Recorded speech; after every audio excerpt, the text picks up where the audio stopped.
विडंबना यह है कि थोड़ी देर बाद बिहार को एक नया मुख्यमंत्री मिल जाएगा। आप पूछिए कि विडंबना क्यों कह रहे हैं भाई, आप नीतीश कुमार के विरोधी हैं। देखिए, विरोध मुझे किसी से नहीं है, सच यही है कि बिहार में बदलाव जरूरी था। नीतीश कुमार के जगह पर कोई मुख्यमंत्री और बनता तो शायद व्यक्तिगत तौर पर मुझे खुशी होती, लेकिन बिहार के तकदीर में शायद नीतीश कुमार लिखे हुए हैं। इसीलिए आज, अब मुझे गिनती भी याद नहीं है कि कितनी बार वो शपथ ग्रहण करने वाले हैं। कल मुख्यमंत्री की कुर्सी से उन्हें इस्तीफा दिया और मजेदार बात यह है कि आज उसी कुर्सी की वो शपथ लेने जा रहे हैं। साथ में इस बार जो चेहरे लेकर वो आए हैं वो चेहरे भले नए हैं, लेकिन बिहार की राजनीति के लिए बहुत पुराने रहे हैं और ये चर्चाएं होती रही हैं। जिस दिन ये सरकार बनी थी, शायद भारत लाइव पहला चैनल था जो ये हल्ला शुरू कर चुका था कि सरकार अपनी एक्सपायरी डेट के साथ बनी है। अब आप सोच रहे होंगे कि जब ये सब कुछ चल रहा है, एक तरफ ये तैयारियां चल रही हैं, नीतीश कुमार शपथ लेने वाले हैं, साथ में तेजस्वी यादव मौजूद होंगे, तेज प्रताप का भी नाम आ रहा है, कांग्रेस के कई नेताओं का नाम आ रहा है जो सामने आकर शपथ ग्रहण करके मंत्रिमंडल का हिस्सा बन सकते हैं। तो नीतीश कुमार के इस बार चेहरे कौन से होंगे? वो कौन से लोग होंगे जो पिछली बार के मंत्रिमंडल में शामिल थे, उन्हें रिपीट किया जाएगा? वो कौन से नए चेहरे होंगे जिनको दोबारा लाया जाएगा? लेकिन उससे भी बड़ा चेहरा और सवाल ये है कि वो कौन से चेहरे होंगे जिनको दोबारा मंत्री नहीं बनाएगी जदयू अपने कोटे से? आप सोचने के लिए मजबूर हो गए होंगे कि ये आखिर होगा क्यों? जब जदयू के मंत्री थे नीतीश कुमार की रजामंदी से ही बने होंगे, तो उन्हें हटाने का कोई प्रश्न सवाल कैसे खड़ा होता है? देखिए, राजद के साथ रिश्ते जब बनेंगे तो कुछ लोगों की छुट्टी तो बिल्कुल तय है।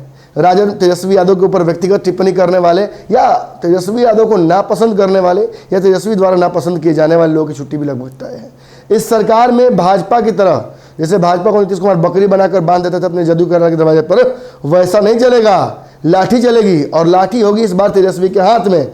ये भी कहा जा रहा है कि गृह मंत्रालय को लेकर उठापटक कल से चल रही है और नीतीश कुमार इस बात पर लेकर अड़े हुए हैं कि गृह मंत्रालय उनके पास रहे, भले ही राजद कोटे के मंत्रियों की संख्या बढ़ा दी जाए। लेकिन तेजस्वी यादव भी चाहते हैं इस बार कि चचा उन्हें सिखाएं कि बिहार कैसे चलाया जाता है, क्योंकि आगे चल के बिहार तो तेजस्वी को ही चलाना है ना। लेकिन जहां ये सब कुछ तैयारियां चल रही हैं, वहीं एक खबर लगातार सियासी गलियारे में खूब चल रही है। हमारे जो रिपोर्टर मौजूद हैं सनी, वो बता रहे हैं कि सियासी गलियारों से उठती हुई हवा अब आ गई है मीडिया के गलियारों में, और मीडिया गलियारों में चर्चा हो रही है कि एक ऑडियो कॉल वायरल हो गया है जिसमें आरसीपी सिंह से बात करते हुए, केंद्रीय नेतृत्व भाजपा से बात करते हुए जदयू कोटे के एक दो मंत्रियों की आवाज़ है।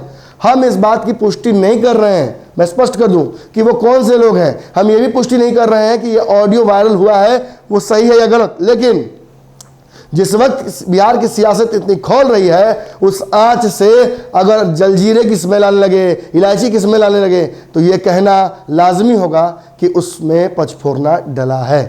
अब जान लीजिए मामला क्या है। देखिए, चर्चा ये हो रही है कि नीतीश कुमार के कई करीबियों को तेजस्वी यादव चाहते हैं कि मंत्री ना बने। हालांकि विवाद इसलिए वो नहीं चाहेंगे क्योंकि अभी सरकार की शुरुआत है। नीतीश कुमार पिछली बार जिस तरीके से भागे थे हाथ छुड़ाकर, तेजस्वी चाहेंगे नहीं कि ऐसी परिस्थितियां बनाए कि नीतीश फिर से भाग जाए। लेकिन कुछ करीबी लोगों में नाम जो आ रहे हैं, एक अशोक चौधरी का नाम भी आ रहा है। चर्चा ये हो रही है कि अशोक चौधरी का पत्ता कट सकता है। अगर मंत्री बनते भी हैं तो बहुत कम समय के लिए बनाया जाएगा। इसके अलावा एक दो और नाम है जिनका खुलासा थोड़ी देर में मैं करूंगा।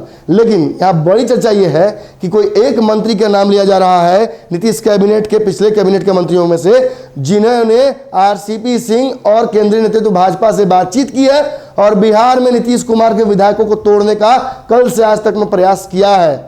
यानी बिहार में भाजपा जो कही थी कल कि 24 घंटे के अंदर बड़ा खेला कर सकते हैं, हम अभी बुलेट फेर कर सकते हैं, उसको लेकर भाजपा ने तैयारियां शुरू कर दी थी। अगर ये चर्चा, ये जो हवा उड़कर आ रही है बात, ये अगर सही निकली तो मानकर चलिए नीतीश कुमार कोई बहुत बड़ा खुलासा फिर कर सकते हैं। शपथ लेने के बाद कहा जा रहा है थोड़ी देर बाद ही 4 बजे के आसपास जदयू से कोई बड़ा व्यक्ति, हो सकता है ललन सिंह खुद ही, उतरकर मीडिया के सामने आए और ये जो रहस्योद्घाटन है, ये जो उनके खिलाफ साजिश चल रही थी कल से, उसका रहस्योद्घाटन करते हुए उस व्यक्ति पर, उन व्यक्तियों पर जो जदयू की तरफ से बैटिंग जरूर कर रहे थे लेकिन दिल से खेल रहे थे भाजपा की तरफ से, उनकी छुट्टी हो जाएगी।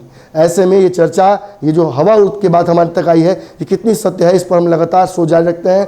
हमारी भी कहीं ना कहीं ये जिम्मेवारी थी कि ये जो चर्चाएं इतनी तेजी से सामने आ रही हैं, ये आप तक पहुंचा दी जाए, जैसा सुना वैसे ही।